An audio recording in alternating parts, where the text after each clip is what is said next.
find myself doing it every day. Yeah, I was addicted.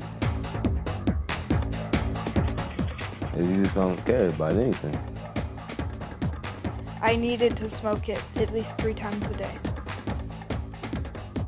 I started hearing these voices, like, people who are schizophrenic.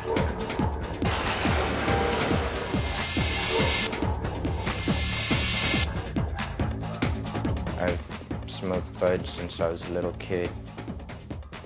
I was smoking weed for like 2 months, and then I started getting involved in speed with a boyfriend of mine. With pot, that made me forget so much. I mean, I used to have the best memory.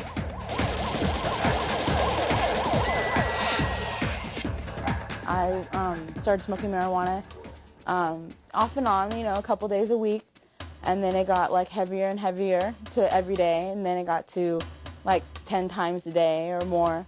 And then at 14 I was doing speed and cocaine, and at 15 and 16 and 17 I was doing crack, heroin, PCP, a lot of speed.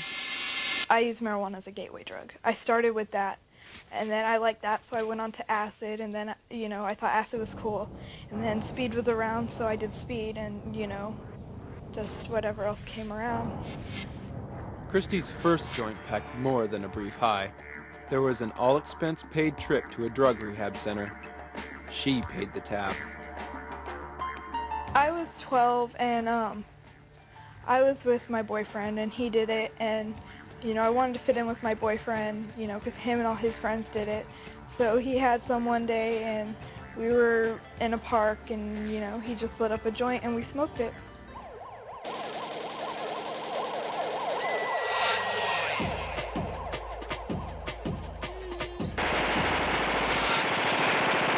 Geraldine knows how the addiction just sort of sneaks up on you.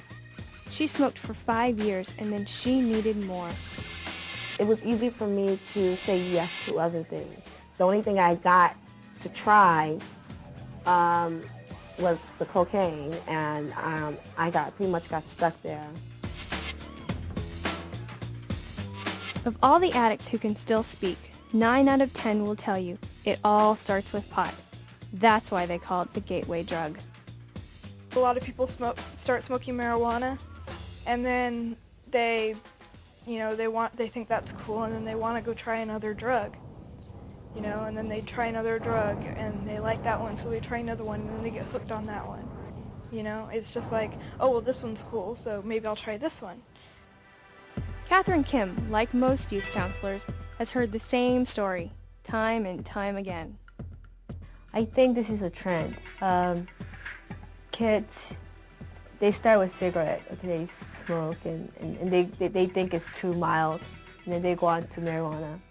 They smoke 1, 2 times. Oh, this is too mild for me.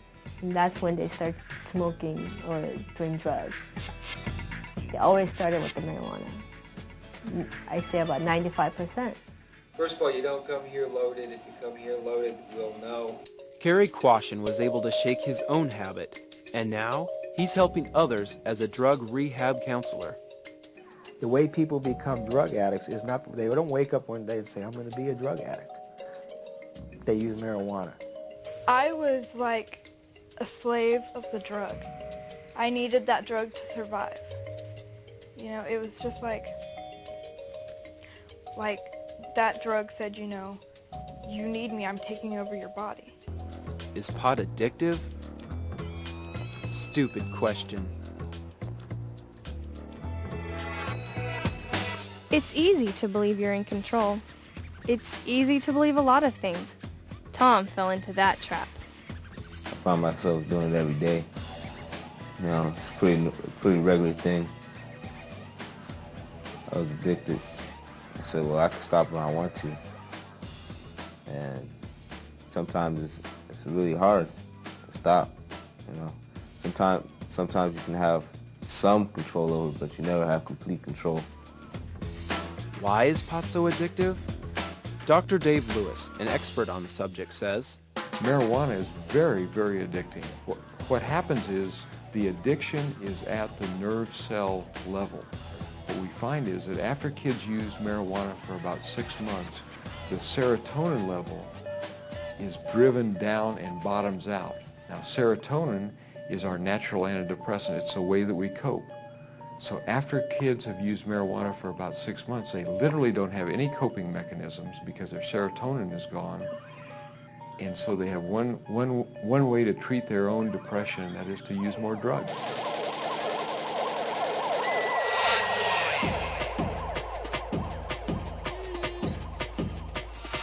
It's possible. A 14 or 15-year-old can be addicted to drugs just as much as a 18, 19, 20-year-old can be addicted to drugs. I breathe, ate, slept, drugs, even when I was younger. I mean, there's not a whole week to go by that I didn't have weed, you know. And I got to the point where I need a joint, you know, and that was it. And then I was angry if I didn't get it. Hey, don't bogart that can, man. Are you retarded? No, I'm rhyming. You guys better not be inhaling. Films like Reality Bites glamorize drug use and abuse. But the reality of addiction literally bites. All you do around here, Troy, is eat and couch and fondle the remote control. I am not under any orders to make the world a better place. Now then, what good are you? Dr. Joseph Harassi reveals yet another pot-smoking pitfall, and the hits just keep on coming. Marijuana can also cause, and this has been well described again, is what is called an amotivational syndrome, where a person loses their motivation to do anything in life. I have a patient of mine. He was a 17-year-old. He was a junior in high school. He dropped out of school, and he essentially spent his whole day lying in his bed, in his room, smoking joint after joint. His whole life collapsed around him. His whole life he became bedridden, bed confined to his room, smoking marijuana. You don't really know when it's happening, but you can sometimes tell. Like I stopped going to school. I would leave school campus to still smoke or whatever. I got caught with it and still didn't bother me. Like whatever. It makes people tired and lazy about things. Just like last month, I didn't really care about anything. I don't care what happened, big deal, get in trouble, don't care. They just become whatever. You know, life is just whatever. You know, I'm here for, who cares if I die? So as long as I was able to get high, it really didn't bother me. Using almost always means losing. Losing great relationships with real friends. It has great impact on the friendship. You only get involved with people that are doing what you're doing. Now, if they weren't smoking, I didn't want anything to do with them. They weren't doing what I wanted to do. I'll just give an example of my client. He's a 14-year-old boy. He went back to his old friends and said, hey, you know, I found this great thing. It's better than just smoking cigarettes, so let's try it. And they thought, well, hold on, you know, smoking cigarettes is one thing, but doing drugs, the marijuana is another thing. There's no way we can do marijuana. He separated himself from old friends. Yeah, he lost all his friends. Marijuana. It's the weed that kills friendships and chokes out families at the same time. And it wasn't until April when the police brought her home, and then she told us that, you know, she felt suicidal and she was in a bad way and she needed some help. Yeah, I had tried to commit suicide a couple of times. I had big old slits on my wrists, and when they went to take my pulse, when the police went to take my pulse, they noticed them and they told her about it. I ended up going on a 4-day therapy course for myself because I was so depressed, and so I just couldn't handle it any longer. It was like my whole life had fallen apart. It makes me feel really bad to know that I hurt her that much, you know, to put her through what I put her through.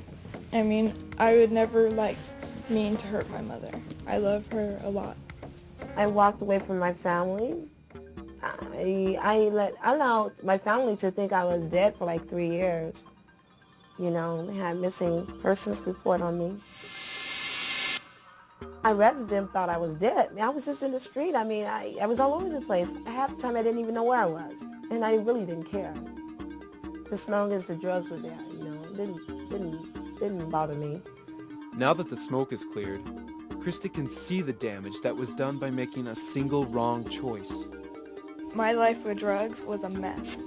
You know, I got F's in all my classes, didn't do any work.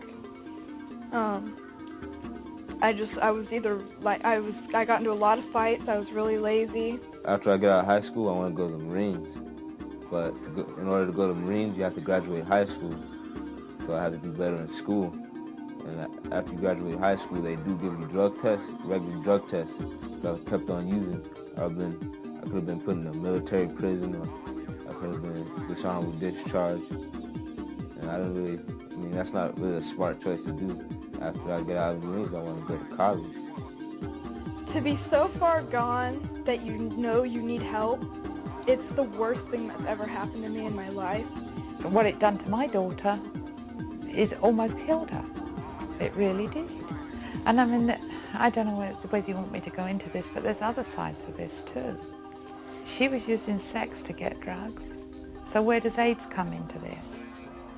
You know, I mean, a 13-year-old sleeping with a guy 21 to get drugs. To a kid that's smoking pot, I'd say don't get into it, because if you look at my life got really messed up just from smoking one joint. You know, it led to other things, and I wouldn't advise that because I've gone through a lot, and I wouldn't wish that upon anybody, even if they were my worst enemy.